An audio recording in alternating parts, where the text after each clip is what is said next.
Assalamualaikum warahmatullahi wabarakatuh. Nama saya Ahmad Rifai. Saya dari jurusan Bahasa dan Sastra Arab. Di sini saya akan menjelaskan tentang perkembangan atau pemerolehan bahasa.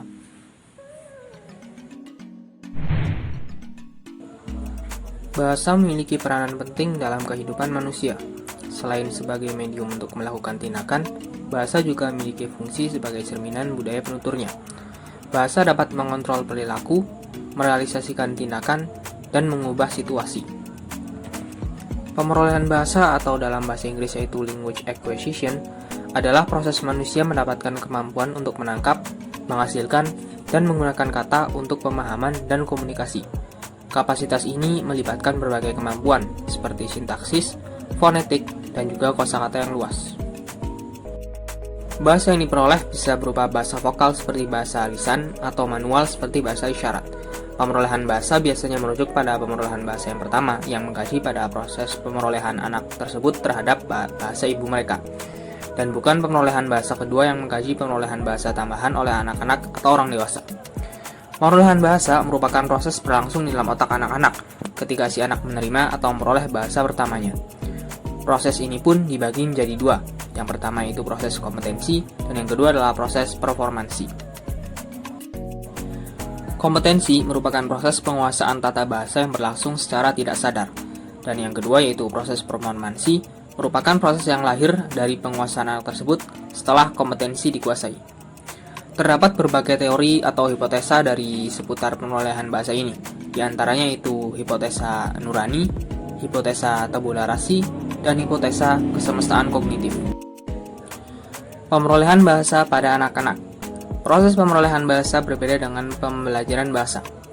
Pemerolehan bahasa lebih pada bahasa pertama atau bahasa ibu.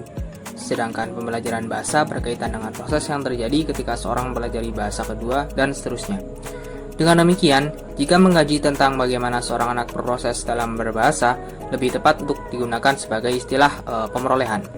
Meskipun tetap ada yang menggunakan istilah pemerolehan bahasa tersebut pada bahasa kedua. Munculnya bahasa pada anak-anak.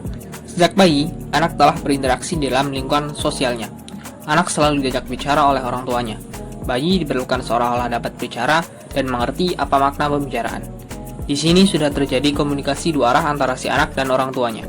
Orang tua berusaha menanggapi setiap reaksi bayi dan bertindak seolah-olah reaksi bayi tersebut adalah makna dan perlu ditanggapi. Melalui bahasa, khususnya bahasa pertama, seorang anak belajar untuk menjadi anggota masyarakat. Dengan demikian, bahasa ibu atau bahasa pertama menjadi salah satu sarana bagi seorang anak untuk mengungkapkan perasaan, keinginan, pendirian, gagasan, harapan, dan juga sebagainya. Ragam ungkapan pada anak dan ragam bunyi yang diungkapkan anak. Bila dilihat dari sisi perkembangan bicara pada anak, ada 3 bentuk perkembangan. Yang pertama menangis, yang kedua itu menceracau, dan yang ketiga yaitu gestur atau gerak-gerik. Menceracau muncul saat bayi berusia 6 bulan dalam bentuk mengkombinasikan bunyi hidup dan bunyi mati, seperti mama, nana. Hal ini mencapai puncaknya pada usia 8 bulan. Untuk akhirnya berubah secara bertahap menjadi kata-kata yang jelas. Selanjutnya, perilaku bicara bayi adalah tahap pemahaman. Meskipun perkembangan pemahaman bukan sesuatu yang datang otomatis kepada bayi, tapi melalui kata-kata dan ekspresi wajah yang diperkenalkan bayi akan mengerti. Bahasa pada bayi perkembangan melalui beberapa tahapan umum. Yang pertama itu mengoceh di usia 3-6 bulan. Yang kedua itu kata pertama yang dipahami sekitar 6-9 bulan. Yang ketiga itu instruksi sederhana yang dipahami 9-12 bulan. Yang keempat yaitu kata pertama yang diucapkan 10-15 bulan. Yang kelima itu penambahan dan penerima kosakata lebih dari 300 kata pada usia 2 tahun. Dan yang keenam yaitu 3 tahun ke depan kosakata akan berkembang lebih pesat lagi. Perkembangan bahasa pada anak. Setiap anak harus menguasai semua peringkat bahasa, tidak hanya ucapan yang tepat, tetapi juga bagaimana cara menggabungkan kata menjadi kalimat untuk mengungkapkan gagasan. Upaya ini dapat diselesaikan anak dari berbagai budaya dalam waktu 4-5 tahun. Rata-rata mereka mengalami urutan perkembangan yang sama. Perkembangan bahasa. Bayi sudah mampu berkomunikasi tanpa harus berbahasa. baik dengan tangisan, senyum, dan juga gerak-gerik tubuhnya.